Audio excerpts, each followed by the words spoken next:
नमस्कार प्यारे बच्चों, स्वागत है एक बार फिर से आपका अपने YouTube चैनल डाउट हट में। प्यारे बच्चों, क्लास 11th के जो एग्ज़ाम है वो 17 फरवरी से शुरू हो रहे हैं और फर्स्ट पेपर आपका है इंग्लिश का। तो मैं आपके लिए लेकर के आया हूँ क्लास 11th का इंग्लिश का मोस्ट इम्पोर्टेंट क्वेश्चन पेपर। तो चलिए इस पेपर को हम सॉल्व करते हैं।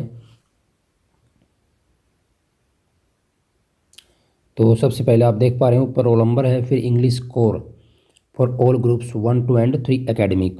टाइम अलाउड रहेगा 3 आवर्स का। मैक्सिमम मार्क्स हैं 80। टोटल 13 क्वेश्चंस आपको यहाँ पर मिलेंगे। कुछ इंस्ट्रक्शंस हैं उनको हम पढ़ लेते हैं।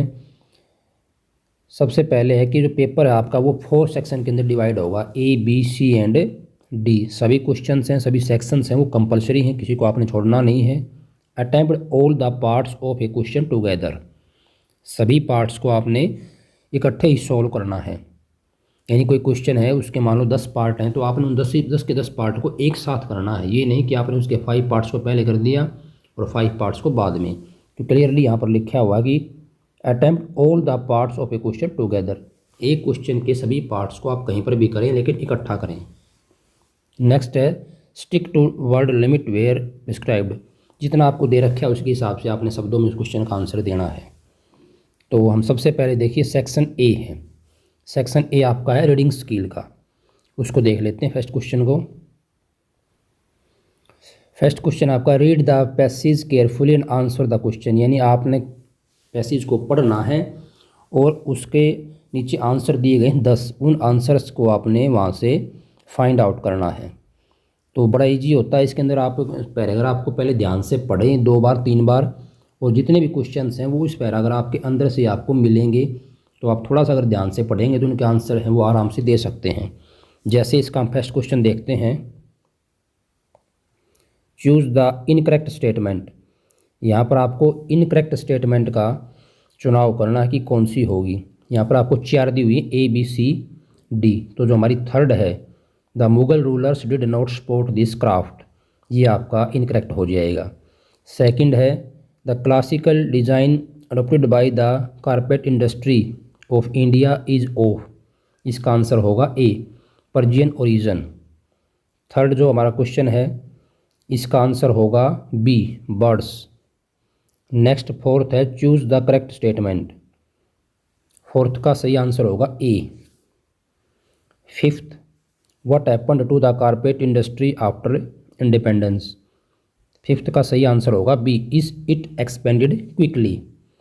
सिक्स्थ का सही आंसर है they used dyed yarn as painters used pigments.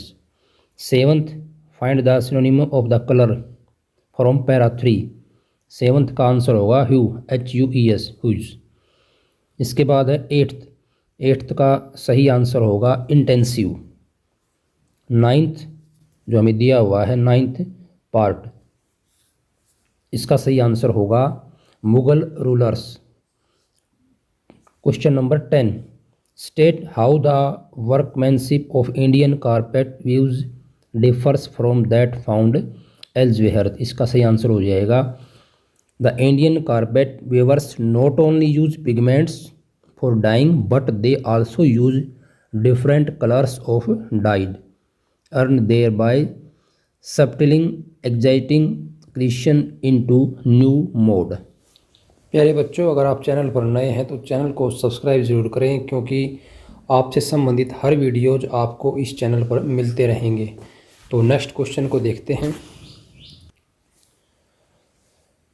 Second question है read the following passage answer the question that follow. इस पैराग्राफ को आपने पढ़ करके आंसर देना है। नीचे देखो लिखा हुआ है based on the understanding of the passage make notes using headlines using headings and subheadings or in points, use recognizable abbreviations, also supply an appropriate title to it। तो इनको आपने यहाँ पर नोट्स बनाने हैं आपको। इसके बाद यहाँ पर आपको दिया हुआ नीचे कि आपको टाइटल भी देना है इसके अंदर।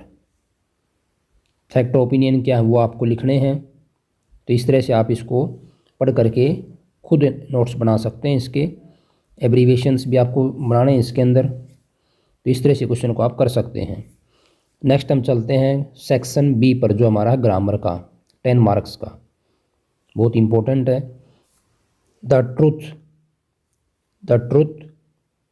करेक्ट फॉर्म ऑफ वर्ब, तो यहाँ पर इसका आएगा आंसर रिमेन्स। सेकंड का ऑप्शन है जो सेकंड का आंसर रहेगा यहाँ पर वर। थर्ड का आंसर होगा you are requested not to disturb me. Fourth one must do one's duty. Fifth का आंसर होगा लिटल। सिक्स्थ का आंसर होगा मैनी। सेवंथ का आंसर रहेगा वुड। एट्थ का आंसर होगा ओट टू। नाइन्थ का सही आंसर होगा, देखिए नाइन्थ में क्या है, कंबाइन द फॉलोइंग सेंटेंस, दोनों को हमें कंबाइन करना है। तो ये बन जाएगा आपके पास his father is against dowry but he wants a car from his in laws, ये हो जाएगा। टेंथ का सही आंसर होगा नाउन क्लॉज। इलेवेंथ में आपको कोई आर्टिकल नहीं बनना, इलेवेंथ में कोई आर्टिकल नहीं आएगा। ट्वेल्थ के अंदर हो जाएगा the bird fly in the sky. इसके बाद सेक्शन सी है आपका, सेक्शन सी में है क्रिएटिव राइटिंग स्किल।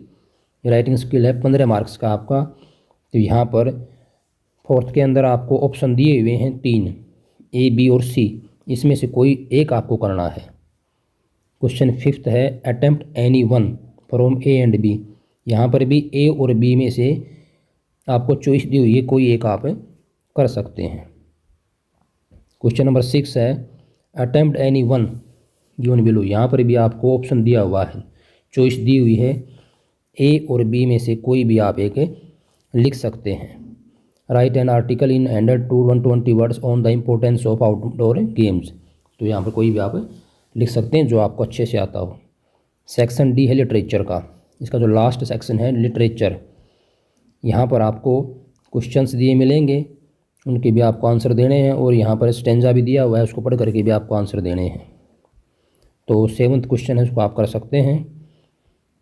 इसके बाद नेक्स्ट है, आगे चलते हैं, question number 8 attempt any one of the two extract, यहाँ पर भी आपको ऑप्शन दिए हुए हैं, यानी यहाँ पर आपको चॉइस दी हुई है, कोई एक आपको करना है 8th क्वेश्चन में।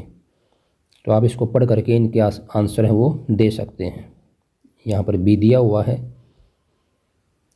आगे 9th क्वेश्चन है अटेम्प्ट एनी 4 क्वेश्चन, यहाँ पर अब आपको क्वेश्चंस के आंसर देने हैं।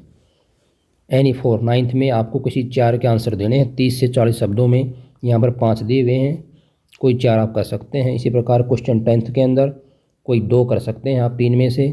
क्वेश्चन नंबर 11th के अंदर भी आप को 3 क्वेश्चंस करने हैं 4 में से। लास्ट क्वेश्चन है, सॉरी क्वेश्चन नंबर 12 है attempt any one of the following A and B, यहाँ पर भी आपको ऑप्शन यानी चॉइस दी हुई है, कोई भी ए और बी में से आप एक कर सकते हैं। लास्ट क्वेश्चन नंबर 13 क्वेश्चंस में आपको चॉइस दी हुई है, तो आप उसको किसी एक को कर सकते हैं। तो प्यारे बच्चों, ये है आपका वो पेपर इंग्लिश का, तो आप अच्छे से तैयारी करें, मेरी शुभकामनाएं आपके साथ हैं, और एग्ज़ाम के लिए आपको बेस्ट ऑफ लक। धन्यवाद।